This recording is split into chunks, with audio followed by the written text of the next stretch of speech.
Nu er vi klar til at tænde op i vores ovn. Igen så sikrer jeg mig, at vandniveauet er op over ovnen og ind i karret. Og jeg skal også være rigtig ops på, at skorstenen bliver rigtig varm nu, så ikke rør ved skorstenen, når vi er i gang med at fyre.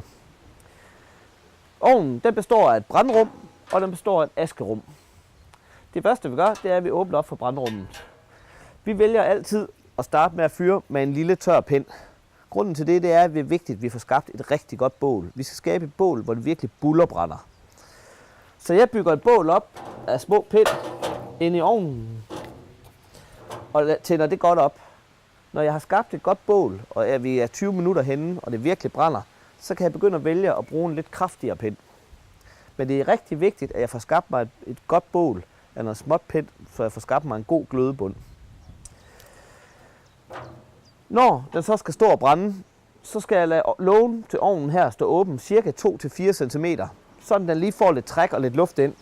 Og det samme gælder for min askeskuffe. Jeg trækker den lige lidt ud, så vi har cirka 2-4 cm. Det giver det bedste træk.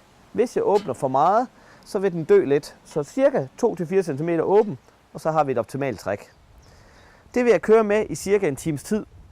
Så er jeg sikker på, at vi har nået en høj temperatur. Jeg kan mærke på ovnen, hvor varmt mit vand er, som render ind i karret. Det sker der ikke noget ved at sætte hånden på siden af ovnen. Når vi så er en time henne, så kan jeg vælge at lukke for askeskuffen, og jeg kan vælge at lukke for min låge. Men hvis mit bål dør inde i ovnen, så sker der ikke noget ved at lige åbne igen og lade den trække lidt igen. Når vi så har fyret en time til halvanden, så er det vigtigt, at vi får blandet vores varme vand op i karret. Alt det varme vand, det vil ligge sig i toppen af karret til at starte med. Så der vil jeg hoppe op, køre en hånd ned igennem vandet i karret, så jeg får mit bundvand, der er koldt, blandet op med det varme vand i overfladen. Og så fortsætter jeg yderligere med at fyre en time mere. Hvis man er rigtig god til at fyre den her ovn, så kan man præstere at fyre den varm op til 38 grader på 2 timer. Og 38 grader, det er vores maks temperatur. Hvis det bliver varmere end det, så bliver det ubehageligt, og det bliver usundt at hoppe i. Det er vigtigt, at man er over ovnen første 2-3 timer efter start af opfyring. Det gør man ved, at man med 5-10 minutters mellemrum holder øje med brandkammeret, at det er fyldt op, at det bullerbrænder, det kører ud af og opvarmer vandet optimalt, som ligger herinde rundt omkring ovnen. Man kan gøre det, når man er i gang med at fyre, at man lige sørger for at skubbe sit gløder og sit bål lidt længere ind og laver endnu mere bål herude. Så har man den optimale opfyring. Den klassiske fejl, det er, at folk fylder for store stykker i, eller stykker, der er for fugtigt.